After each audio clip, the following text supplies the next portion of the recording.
तो hey guys, welcome to my YouTube channel और नमस्ते सत श्री अकाल। कैसे आप लोग? तो आज की हम वीडियो में बात करने वाले हैं इंडिया के एक विश्व गुरु सच में बन चुका है, एक ग्लोबल लीडर बनने की राह पे इंडिया चल रहा है। तो जो एक विश्व गुरु है उसकी एक शुरुआत कहाँ से होती है? जीडीपी से। तो एक जीडीपी पे हमने अभी जापान को छोड़ा है, 4th नंबर पे आ गए हम, जापान से ऊपर आए हैं।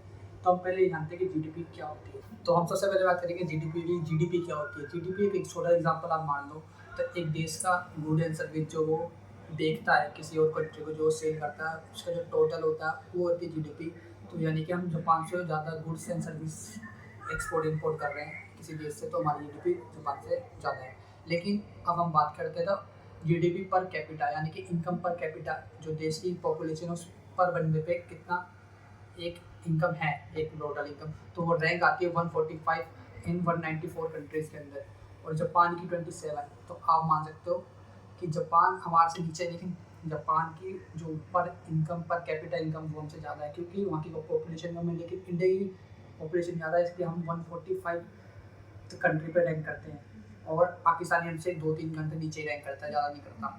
तो अब सबसे पहले बात करते हैं कि हम सच में विश्व गुरु बनेंगे, क्योंकि हमारे सड़कों पर खड्डों से ज़्यादा सड़कें नहीं होती, सड़कों ज़्यादा खड्डे जगह होते हैं हर जगह। हमारी प्योरिटी रेट बहुत ज़्यादा है, हमारे देश में गरीबी बहुत ज़्यादा है। हमारे देश में 46% जो अमीर है उनके पास ज़्यादा पैसा इस देश का, यानी कि वो ज़्यादा होल्ड करते जाता है आम जनता के ज़्यादा मुकाबले। तो यही चीज़ है कि हमारा देश अभी विश्व गुरु बन सकता है। मेरे ख्याल से अभी बहुत पीछे हम, क्योंकि हमारे इंफ्रास्ट्रक्चर इतने अच्छे नहीं है, हमारे बहुत सारी चीज़ें इतनी अच्छी नहीं है। अभी भी हम बहुत सारी चीज़ खुद अब एक्शन ले सकते हैं, हम ले रहे हैं, लेकिन अभी भी हम नहीं है सच में। आप देखिए कि जब आप कुछ खरीदने जाते हैं 18% टैक्स लगता है, आप कुछ भी बेचने जाते हो उस पर 80% टैक्स लगता है। तो हर चीज़ में टैक्स है।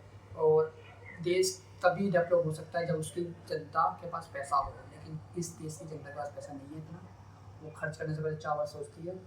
अब बोलो कि भाई आप भी तो कमाओ, पैसा क्यों नहीं होगा, लेकिन कमाओ। लेकिन एक एवरेज पर इनकम एक बंदे की, हमारी किसी कंट्री की, हमारी कंट्री में एवरेज पर इनकम एक बंदे की ज़्यादा नहीं है।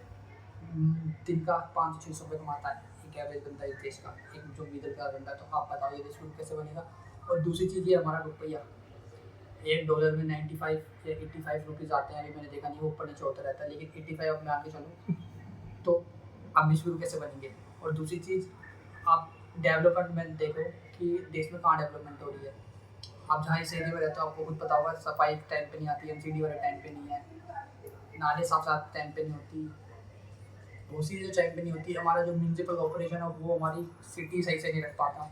तो हमें डेवलपमेंट और एक विश्व गुरु कैसे बनेंगे? बस हमें ग्लोबल लेवल पर हमने अच्छी अपनी दिखा दिया कि इंडिया की मार्केट बहुत बड़ी है, इंडिया की पॉपुलेशन बहुत बड़ी है। तो हम एक चीज़ मान सकते हैं, ये हमारा एक फैक्टर अच्छा है कि इंडिया की पॉपुलेशन ज़्यादा होने की वजह से हमारी मार्केट बढ़ी है और बहुत सारे ग्लोबल ब्रांड्स हमारे इंडिया में आते हैं। ये चीज़ मैं मान सकता हूँ, जिससे हमें नौकरियाँ मिलती हैं, बहुत चीज़ें मिलती हैं। लेकिन हमारी देश की गवर्नमेंट हमारी इंडिया के लिए क्या करती है डेवलपमेंट के लिए? बोलेगा भाई बहुत चीज़ कर रही है, लेकिन अभी भी बहुत टाइम है हमारे देश को एक डेवलपमेंट कंट्री बनने में, क्योंकि हमारे देश की जो करीबी हमसे ज़्यादा है बाकी कंट्री से। अभी भी हम पाकिस्तान के पास ही रैंक कर रहे हैं, जो पाकिस्तान से बहुत अलग लगते हैं, लेकिन हम पाकिस्तान के पास ही रैंक करते हैं। तो हमें बस उस पर ध्यान देना है और हमें अपने कुछ डेवलपमेंट पर ध्यान देना है कि हमारी पहले सड़कें सही हुई, नाली। तो बस इतना ही, इस वीडियो यही करते हैं। और आपको वीडियो अच्छी लगेगी तो लाइक कर देना, सब्सक्राइब कर देना चैनल को, और ऐसी वीडियोस आपको आती रहेगी। कमेंट में अगर आपको किसी चीज़ से वीडियो चाहिए तो आप कमेंट में बता देना, उस पर भी मैं एक वीडियो बनाऊंगा। तो चलिए, नमस्ते, सत श्री अकाल, बाय बाय।